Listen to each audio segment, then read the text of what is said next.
Gracias por escuchar Geopolítica, un podcast de Enrique Aureli. Hola y bienvenidos a esta exploración de las fuentes que tenemos hoy. Hola. Hoy nos hacemos una pregunta yo creo que central. ¿Desde dónde se entiende y se combate el poder hoy en día? Es la gran pregunta, sí. Y para intentar responderla, pues tenemos materiales bastante diferentes, la verdad. Muy distintos, sí. Hay fragmentos de una entrevista, larga, a Máximo Kirchner sobre política interna argentina. Luego textos sobre Ramón Grossfogel, el pensador decolonial. Eso es. Y también un manifiesto, bastante más directo, revolucionario. Y una nota breve sobre la percepción de la realidad en la política. O sea, un poco de todo. Exacto.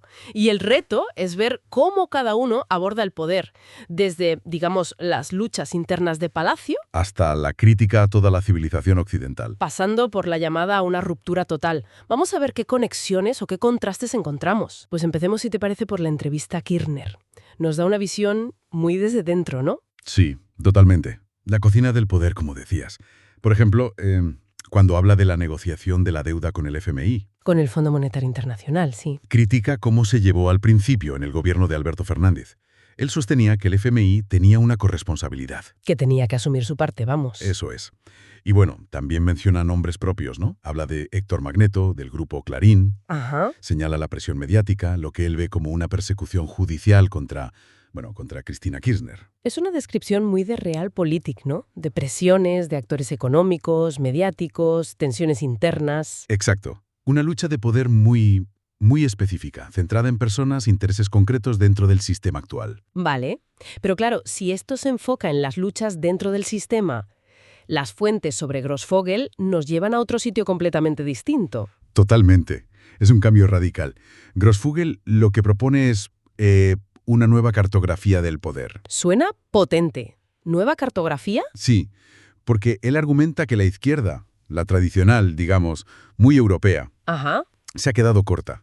Se ha centrado casi exclusivamente en la economía, capital, trabajo, Estado. Y él dice que eso no es suficiente. Claro. Piensa que si cambias eso, lo demás ya vendrá. Pero Grossfogel introduce un concepto clave. Heteroarquía. ¿Heteroarquía? A ver, explícanos eso un poco. Pues significa que no hay una única jerarquía, la económica, que lo domine todo, sino que hay múltiples sistemas de opresión. Múltiples. ¿Cómo cuáles? El racismo, el patriarcado, la destrucción ecológica, que él vincula a una visión del mundo muy concreta, el eurocentrismo, el control del saber. O sea, muchas cosas interconectadas. Exacto.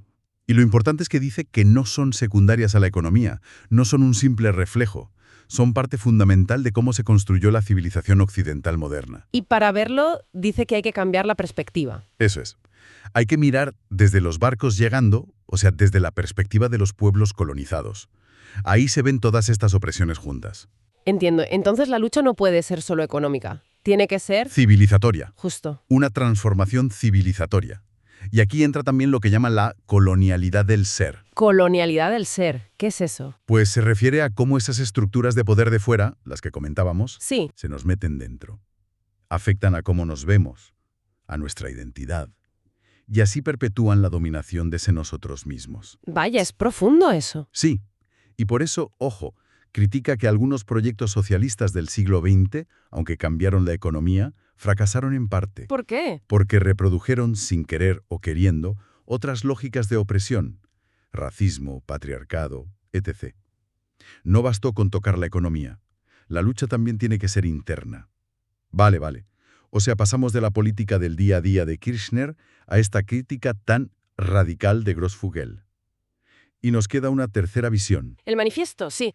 que ya no se anda con rodeos. No, este va directo a la yugular del sistema. Llama a derribar el capitalismo, punto. Lo describe como un sistema de explotación inherente, ¿no? Exacto, que genera miseria por naturaleza. Y rechaza letelano la idea de que los gobiernos, dentro de este sistema, puedan ser neutrales o beneficiosos para la mayoría. Los ve como simples gestores de los de arriba. Como administradores de la clase dominante, sí. Y por tanto, nada de reformas. ¿Y la propuesta cuál es? Pues la revolución, la toma del poder por la clase trabajadora organizada. Organizada, recalca. Sí, insiste en que no vale solo la protesta espontánea. Hace falta organización consciente y luego, pues, expropiar los medios de producción. ¿Y construir un Estado popular transitorio? Eso es como herramienta para ir hacia una sociedad sin clases. Es una visión de choque frontal, muy diferente a la negociación política de Kirchner o a la crítica más, digamos, cultural y epistémica de Grossfogel. Es que es muy llamativo verlas juntas, ¿eh? Tenemos la pelea casi personalista con un medio de comunicación, por un lado, Sí. por otro el cuestionamiento de cómo pensamos de las bases de nuestra civilización y por último una llamada directa a la revolución. ¿Cómo se come todo esto junto? Pues ahí está lo interesante, ¿no? Fíjate cómo la Realpolitik que describe Kirchner, centrada en personas, pactos, presiones concretas, Sí. para Grossfogel probablemente sería solo la punta del iceberg, una manifestación superficial de esas estructuras coloniales profundas que él analiza. Claro, lo vería como un síntoma, no la causa raíz. Exacto. Y a su vez, el manifiesto diría que todo eso, la política de Kirchner y la crítica de Grossfogel, si no lleva a la toma del poder, es, bueno, irrelevante o incluso una distracción, una gestión interna de la clase dominante. Y aquí quizás entra esa nota que mencionábamos al principio sobre la percepción de la realidad. Justo. Esa idea que se atribuye, por ejemplo, a Milley de que la realidad son solo detalles, sugiere algo importante, ¿El qué? pues que la propia narrativa, cómo se cuentan las cosas, cómo se perciben estas luchas, se convierte en otro campo de batalla.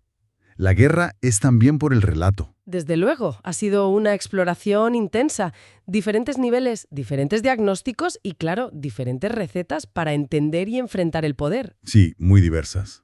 Y esto, quizás, nos deja con una pregunta abierta para quien nos escucha. A ver. Considerando estas visiones tan dispares, la política institucional de siempre, la transformación civilizatoria que propone el pensamiento decolonial, la revolución proletaria del manifiesto, ¿dónde están hoy las claves más útiles, las más efectivas para entender de verdad y quizá para cambiar las dinámicas de poder? Buena pregunta. ¿Se pueden combinar estas perspectivas? ¿O son caminos que, al final, resultan incompatibles entre sí? Ahí queda la reflexión. Gracias por escuchar Geopolítica, un podcast de Enrique Aureli. No olvides de apoyar económicamente y difundir este podcast. Bueno, a nuestros oyentes los invitamos a que sigan investigando, que consulten las fuentes que hemos mencionado, que compartan sus opiniones, porque la construcción de un país más justo y soberano requiere la participación de todos.